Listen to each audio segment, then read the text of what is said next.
Hello and welcome back to another philosophy lecture.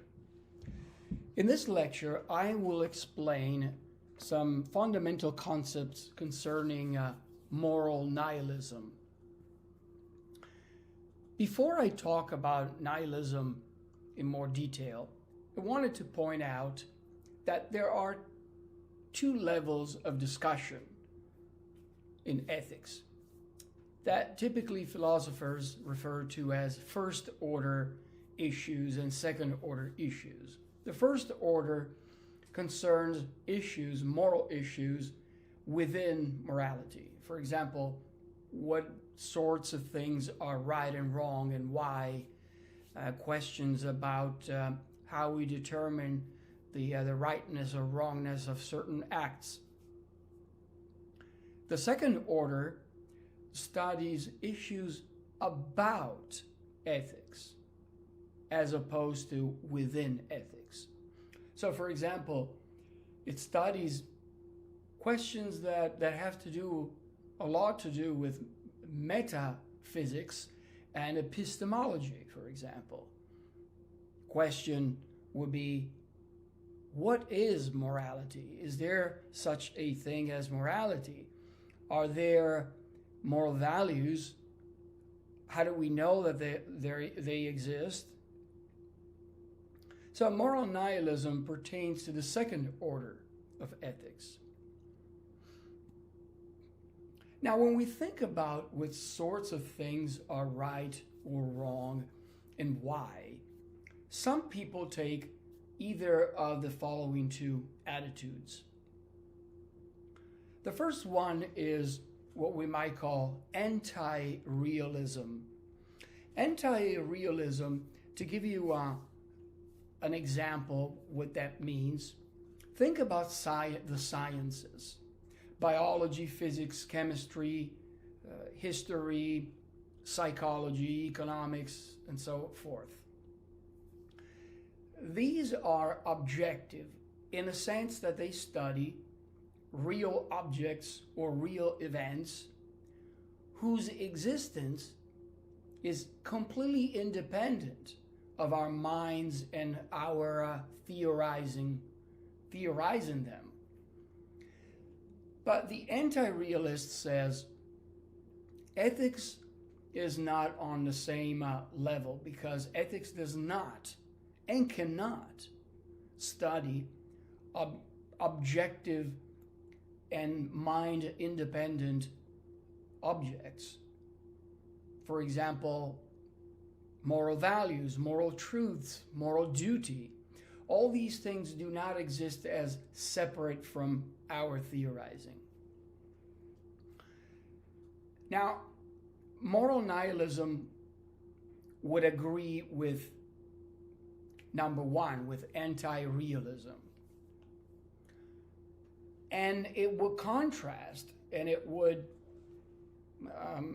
disagree with those who call themselves realists.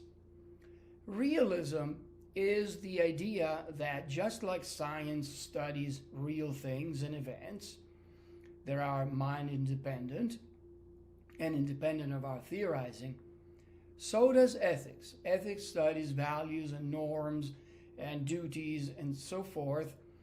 And these things really exist independently of our theorizing. Now, nihilism, the word nihilism comes from the Latin word nihil, which means nothing. For example, you see this root word in the verb annihilate. To annihilate means to bring to nothing, to destroy completely. There's a lot of confusion for some people. There's a confusion about nihilism.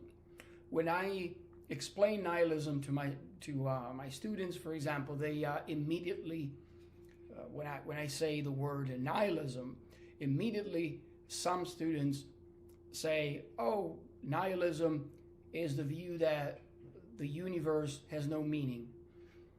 Well, that's part of it, but that is not the it is not the definition of moral nihilism.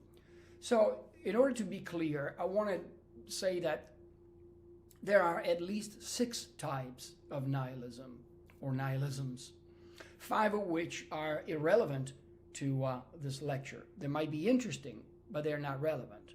For example, there's metaphysical nihilism. It's a theory that says that concrete objects and physical objects might not exist in a physical world, or nothing exists.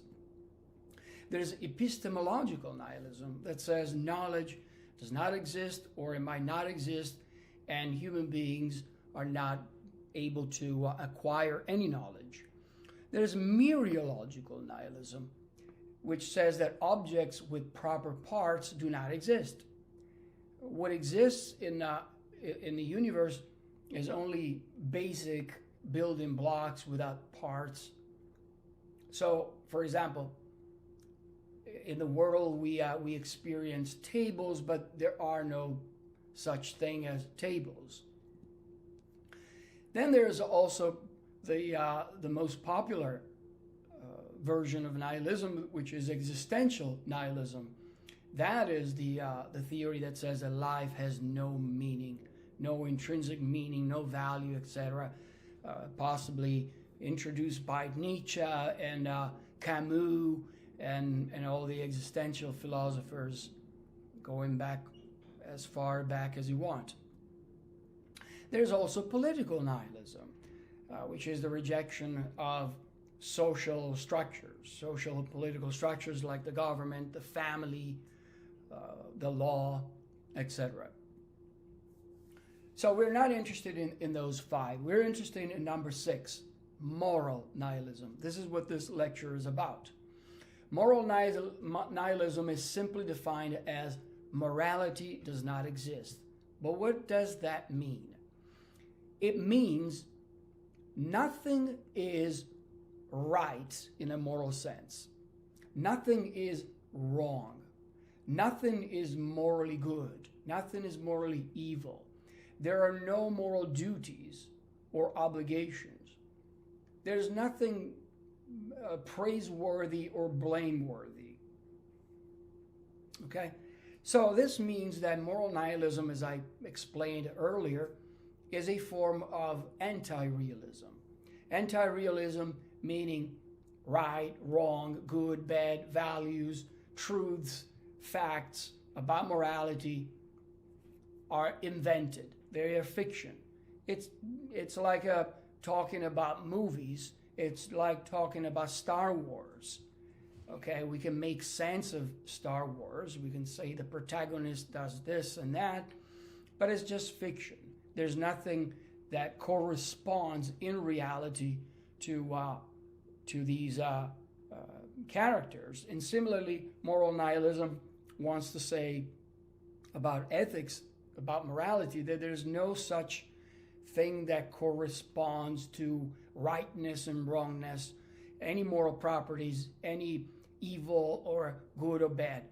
Now, please do not make the mistake that many people make by assuming that because moral nihilism is the theory that morality does not exist, it follows from that moral nihilists are people who, let's say, promote immorality or destruction of society or anything like that. That would be wrong. Moral nihilism does not say that, does not recommend that, does not prescribe that. Moral nihilism just says it's some sort of a cure to our confusion. Moral nihilism says, don't think that when you do something that we regard as, we label as right, you've done anything that goes above and beyond the human constructs in human society. That's all it is. You've done something, but you can call it right, you can call it wrong. That's just a label. It doesn't refer to anything because there are no values. Again, no, when I say that there are no values according to moral nihilism, I mean that moral nihilists do not believe that there are moral facts, moral truths, moral values, moral duties as independent or existing independently of our thinking or theorizing. Now, let me also introduce two problems that I think that moral nihilists would endorse. One is the is or ought problem that many thinkers attribute to David Hume. And the second one is moral relativism. Now, the is ought problem, or whichever way you want to call it, it's simply this. Just because nature is the way it is, it doesn't follow from what nature is that I ought or ought not to do something. To give you an example, when I look at nature, a state of affairs, for example, there are trees, there's a pond, a lake. Now, the environment itself and the individual elements of this environment, the lake, the pond, the trees, the fawn, the squirrels, those things do not come with a moral dimension, right? So nature, another way to put it is that nature is morally neutral, has no embedded morality. And so when we, as David Hume pointed out, when we try to do to go from a description to a prescription, a moral prescription, or in other words, when we derive an ought, a moral obligation, from the way that the world is, we are jumping. We're making a jump because there's a chasm between the way the world is, the state of affairs, the description, and the world of morality, the world of oughts and ought nots. The second problem for moral realism, for morality, is moral relativism. I have a lecture on moral relativism on my YouTube channel, so I encourage you to watch that lecture. Now, moral relativism is simply the idea that morality is relative. Just like, for example, your taste in music is relative, moral relativism says right and wrong, our conduct, our values of morality are relative just in the same way. And moral relativism comes in two different flavors. One is the cultural kind that says that the culture is the locus and the basis for moral values and evaluation, or a subjectivism, which says that the individual is the source of right and wrong. For example, eating beef, is it right or wrong? Well, the cultural answer would be, well, in some cultures, for example, in India, it would be wrong. It would be immoral. But in the U.S., it's not necessarily wrong. Okay, so who is to say who's right and wrong? The Indians or the Americans? It's all subjective.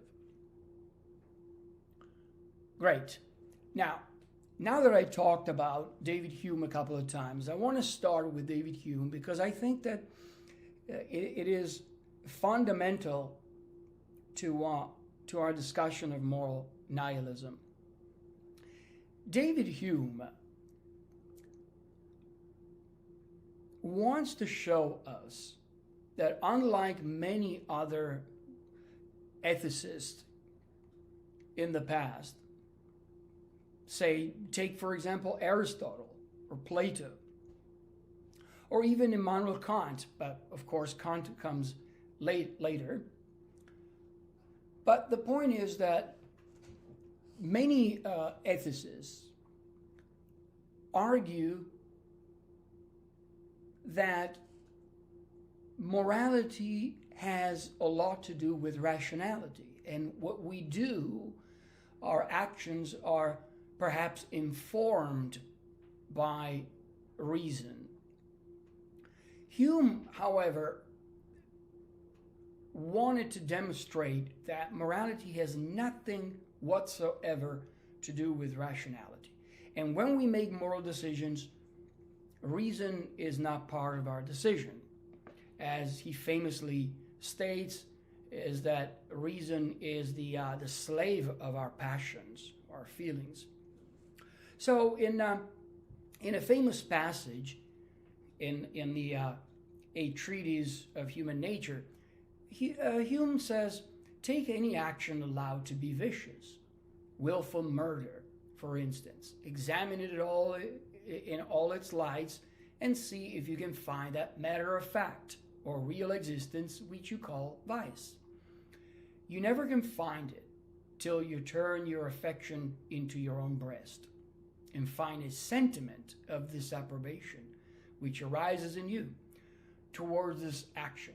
So that which you pronounce any action or character to be vicious, you mean nothing but that from the constitution of your nature, you have a feeling or sentiment of blame from the contemplation of it. What does this mean in modern English? It means, according to David Hume here in this passage is challenging you to think about any action that is typically regarded as wrong. He says vicious. So think about any action that might be considered as wrong. Let's say stealing someone's wallet.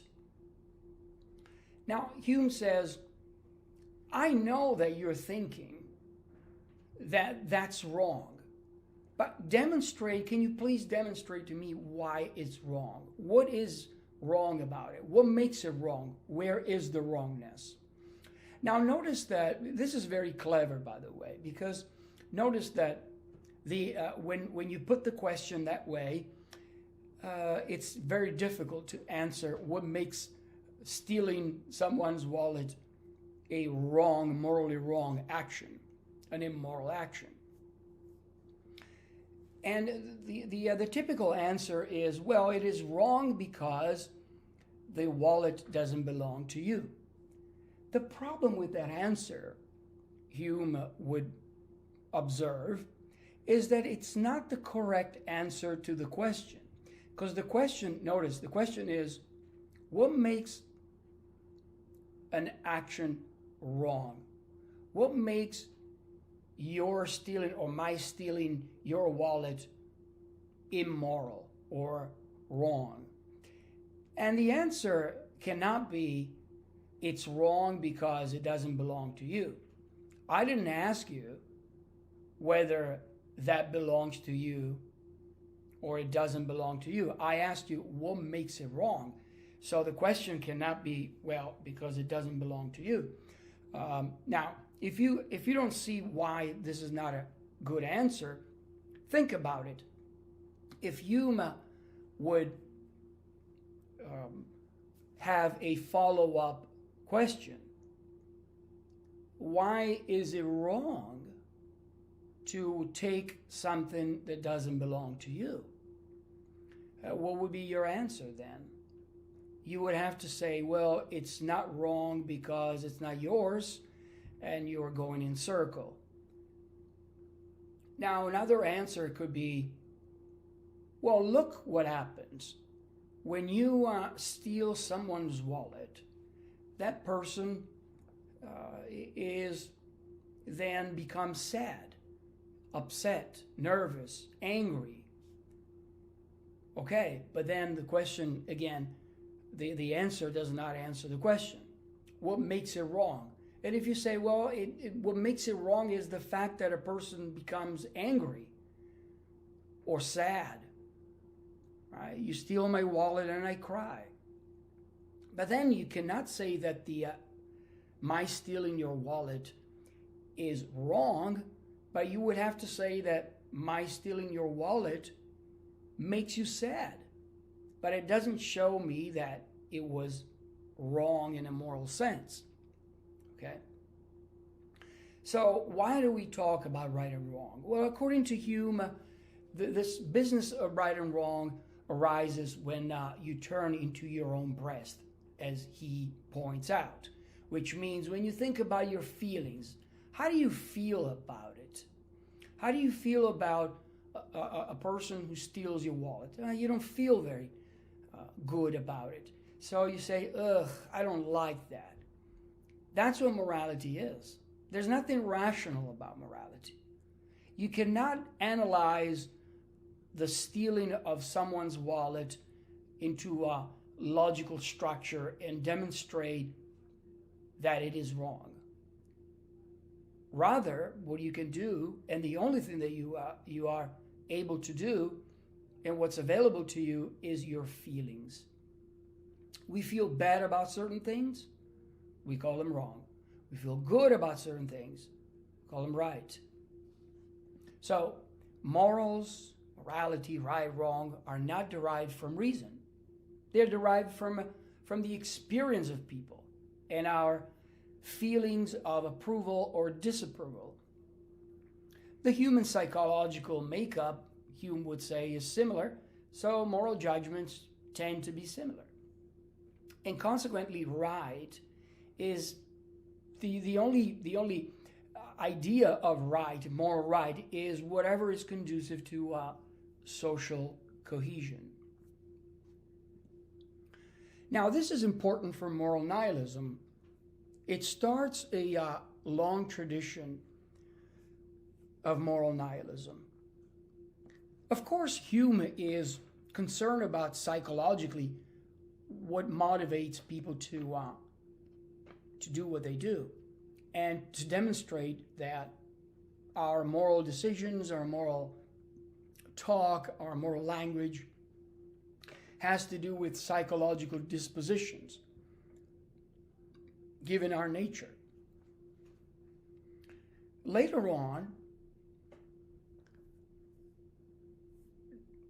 many moral thinkers developed a different aspect to moral nihilism, a linguistic aspect. Let me explain what I mean by this.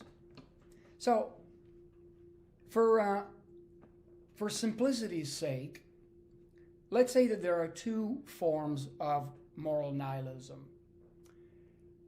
One is expressivism. Of course, there are other views, prescriptivism and so on, but let's make it simple. There is a version that is expressivism. This is a form of non-cognitivism. I have a lecture on the principles of ethics, an introduction to ethics, where I explain the difference between non-cognitivism and cognitivism. But very briefly, I'll explain it here. Non-cognitivism is the notion that when you say something, when you pronounce a sentence, that sentence is not in the business of true or false. It has no truth value. Okay? So a statement, when you make a statement, if the statement doesn't say anything that can be true or false, that's the idea of cognitivism. The second kind of nihilism is error theory. And error theory is a form of cognitivism. Cognitivism is that theory that says that statements, certain statements, moral statements, are in the business of saying things that are true or false. They do have a truth value. Now, let me talk about expressivism, which is a form of non-cognitivism. Expressivism says that moral language has a function, but that function is not to describe the world or say anything about the world, but rather the function is to vocalize our feelings. So, for example, when I say ice is cold, I am referring to ice, and I'm saying something about the ice. I'm qualifying the ice, I'm describing it. When I say your socks are dirty, I am saying something about your socks. There is a sock in the world, there's dirt, and I'm describing how your socks are dirty.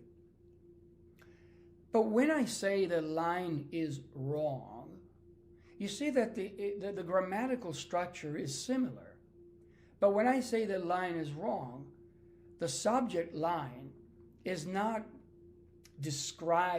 further described by the word wrong, because you wouldn't say, oh, I understand what you mean. No, you don't, because expressivism says what exactly is wrong. When you say line is wrong, what kind of description are you making of line? Well, I'm saying it is wrong. Okay, but where is it the thing that corresponds to wrongness that makes line wrong? Or slavery is immoral.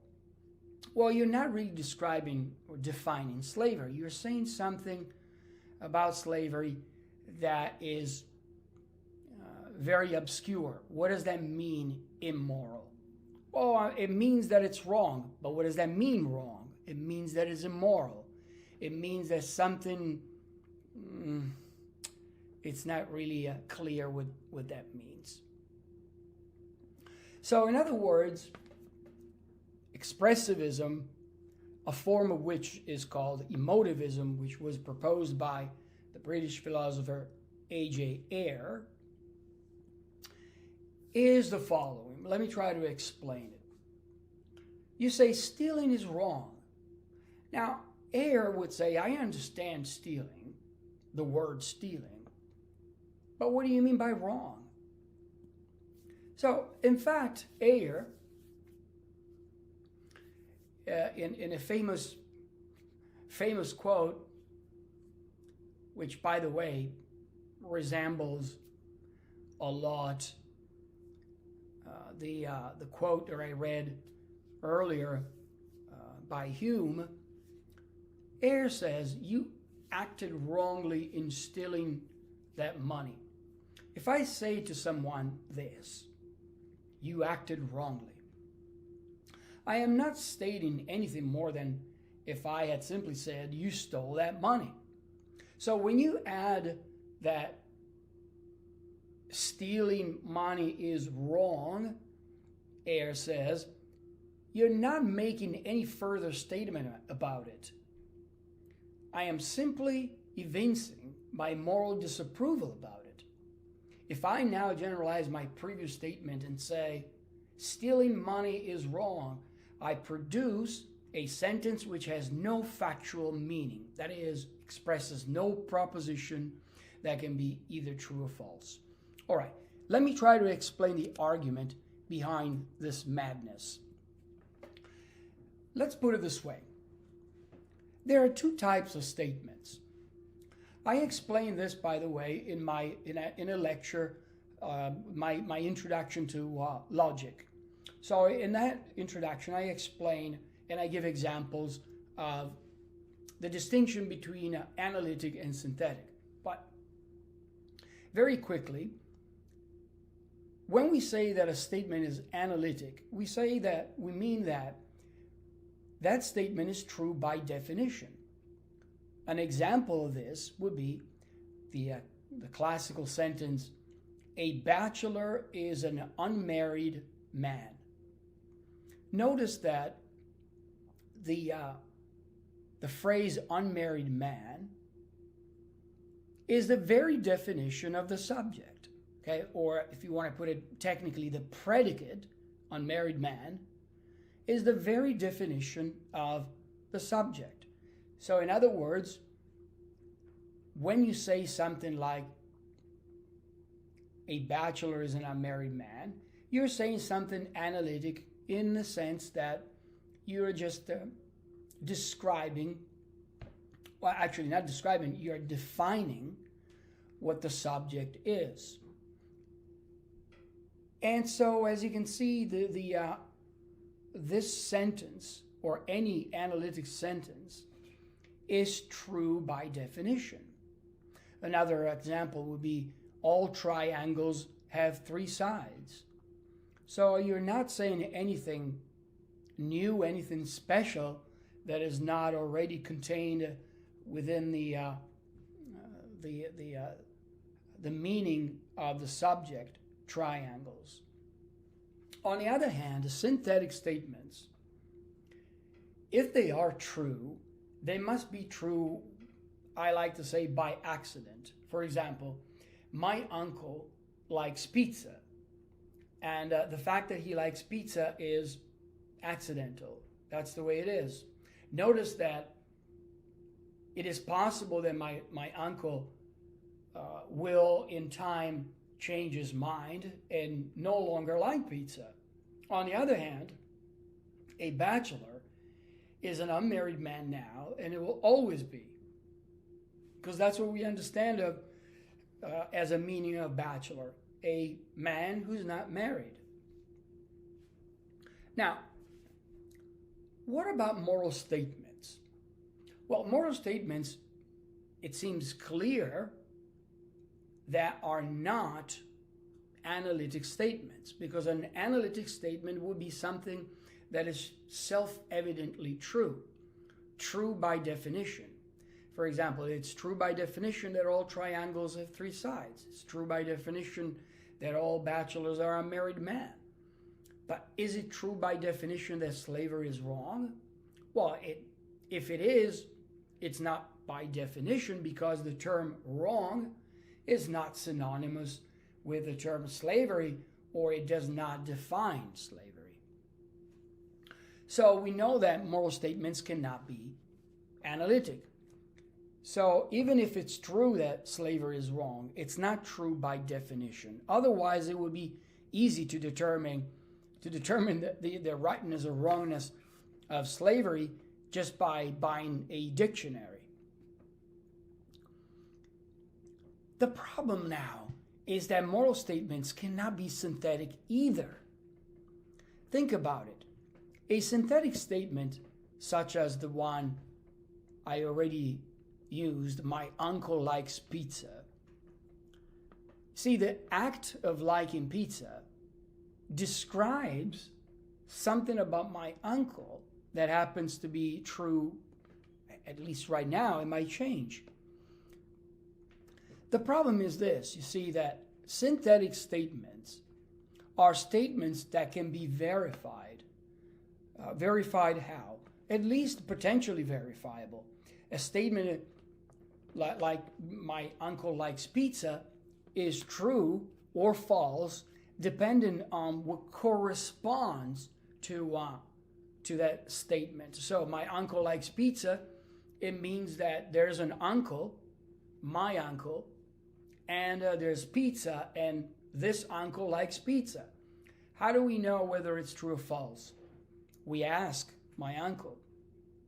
If he says yes, it means that the sentence is true. If he says no, then the sentence is false. Okay? But now, let's go back to the statement, slavery is wrong. While it is possible to verify the truth of the fact that my uncle likes pizza, how would you go about verifying that slavery is wrong? what could possibly serve as evidence that slavery is wrong? Now remember that you're not allowed to say that it is wrong because it causes suffering. Because remember, that would be the mistake, the is-ought mistake. Just because it causes unhappiness or resentment or anger or whatever you want, it doesn't follow that it is morally wrong. From a description, you are not allowed to derive a prescription. Okay? And so the conclusion is that moral statements are not in the business of saying things that are true or false or describing anything about the world. So if moral statements are neither analytic nor synthetic, what in the world are they? Well, Ayer would say that they are neither. They are nonsensical statements. Nonsensical, not in the most negative sense of the word nonsensical, but in the sense that they have no factual meaning, and so they don't really mean anything. They don't inform us or of anything, any aspect of the world. So rather, Ayer would say that moral statements, we make them all the time, but they have a function, and the function is not to denote, to describe, but to express certain emotions.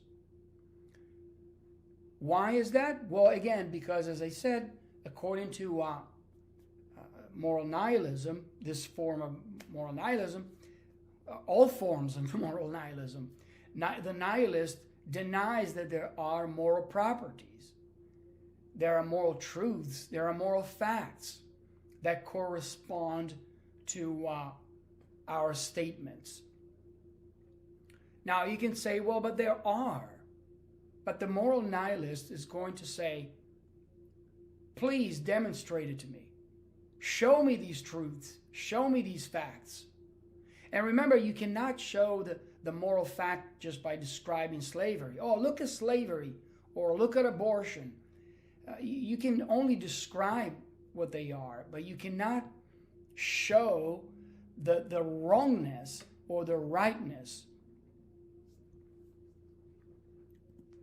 So, analytic and synthetic statements assert something true or false.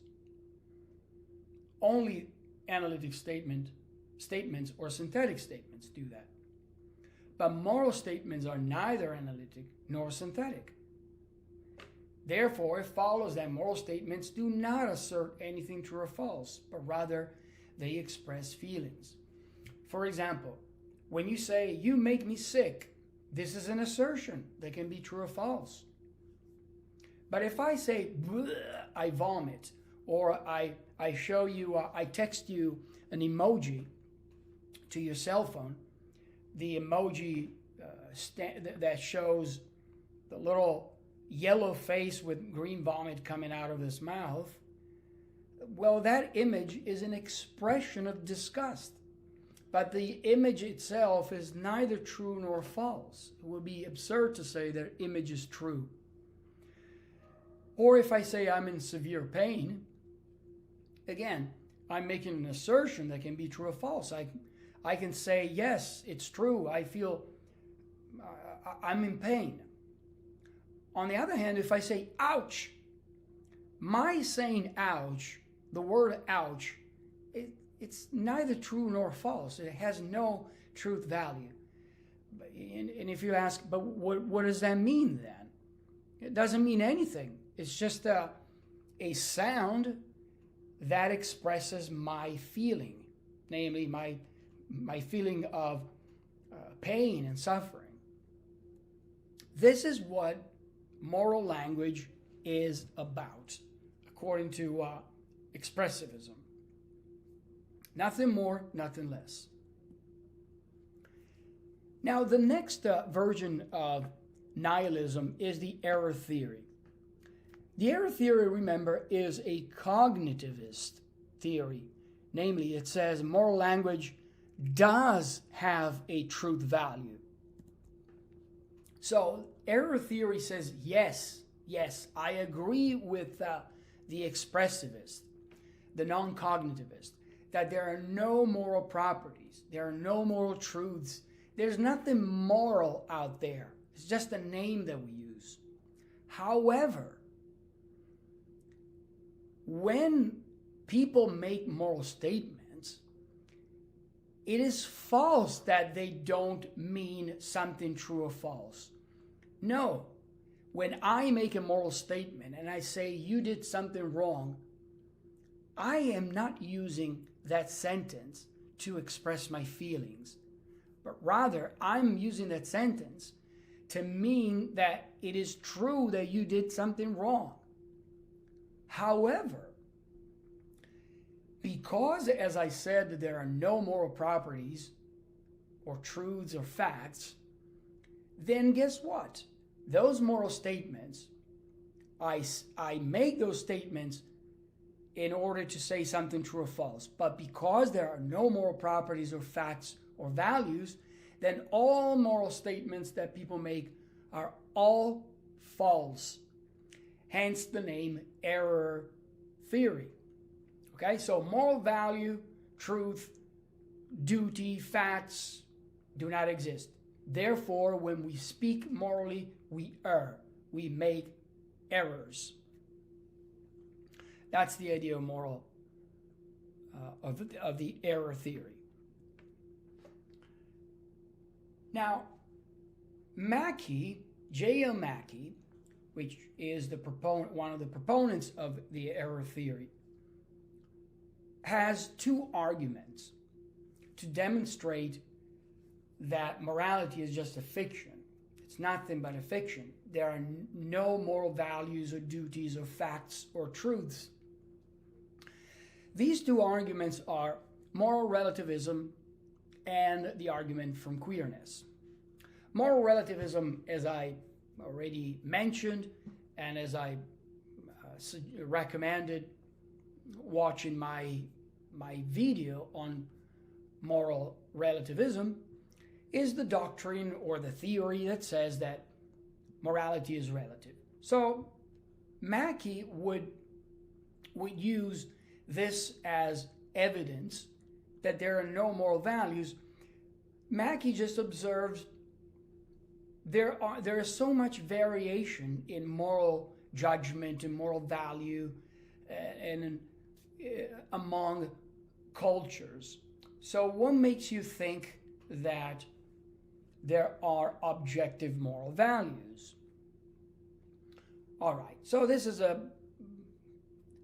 first argument, which I think it's not very interesting, and I'm not getting into the mechanics of the argument or the arguments against relativism, because, as I said, I made a video. Go and watch that video. The argument that seems more interesting or intriguing to me is the argument from queerness. Now, the argument from queerness, the way that Mackey explains it, has two aspects to it.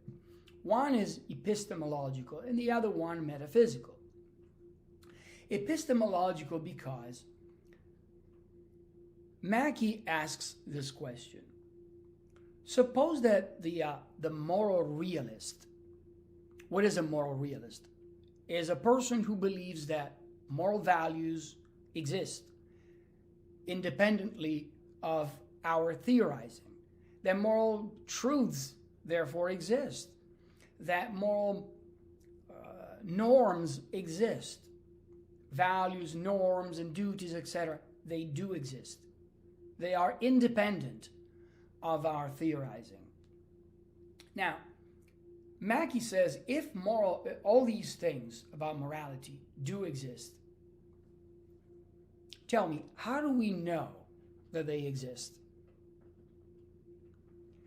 Because if we were aware of such values and duties and so on, it would be through a special faculty of, for example, moral perception, a faculty that is different from our senses, our normal senses.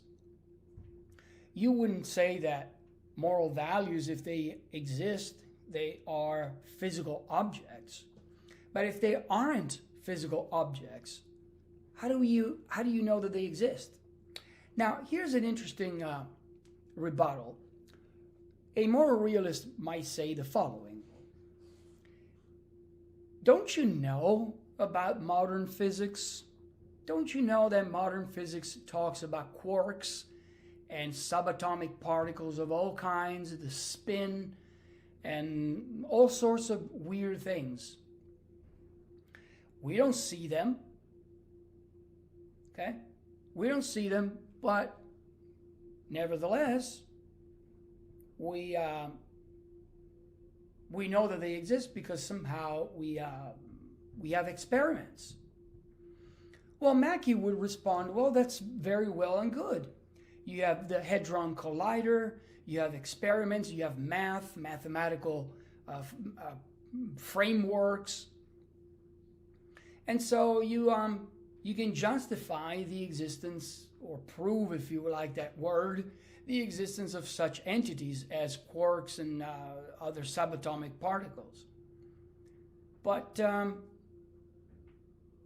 what kind of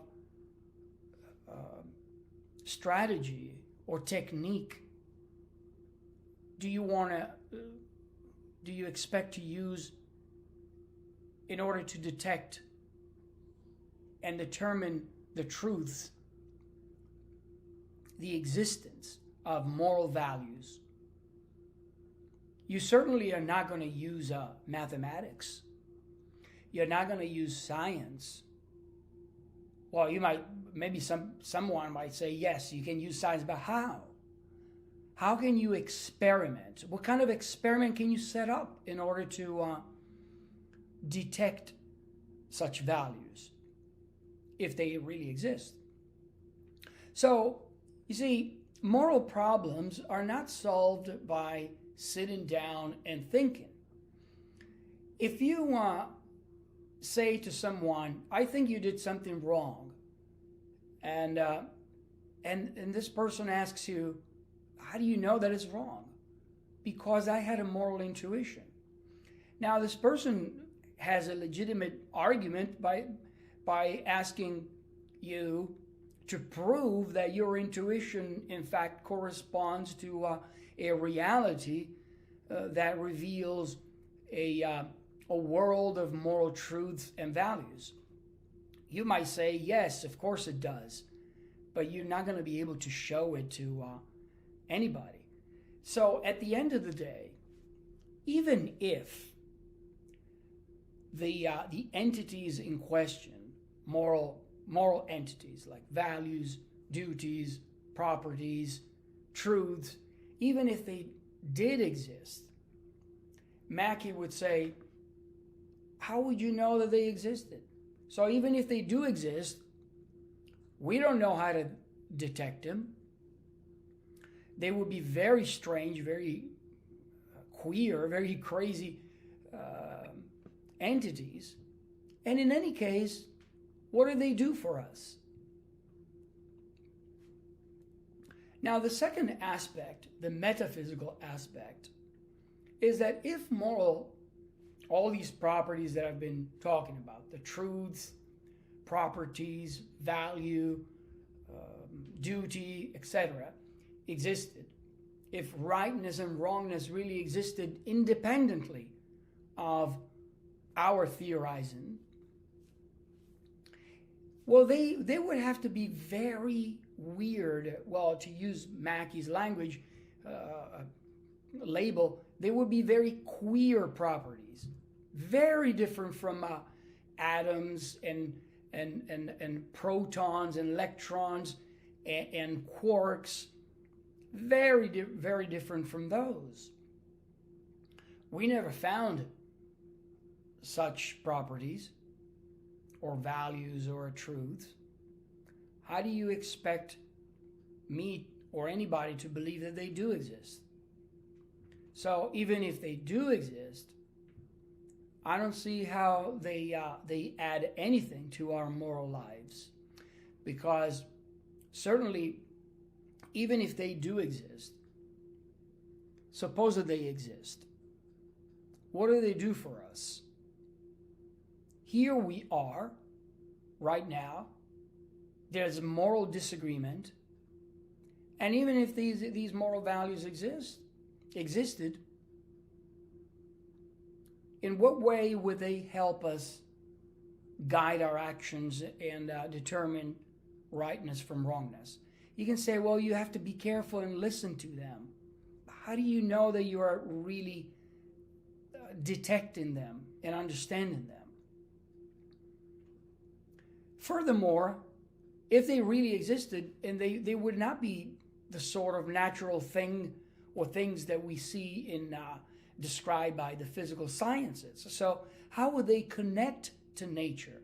How would they connect to us via wires, invisible wires?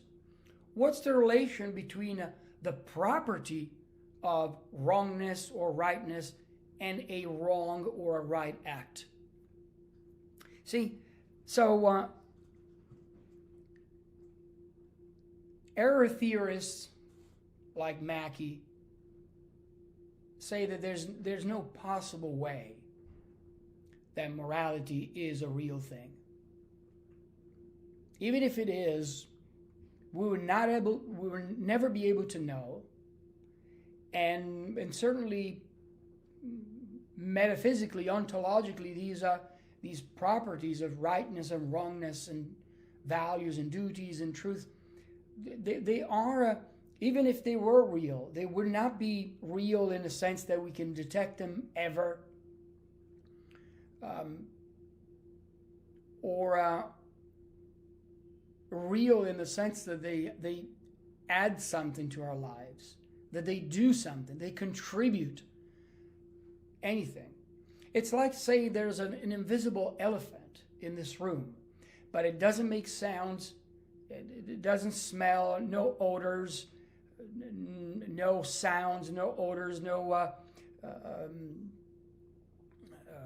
causal reactions that the elephant can bump into something, and nothing, absolutely nothing. So what do we need the elephant?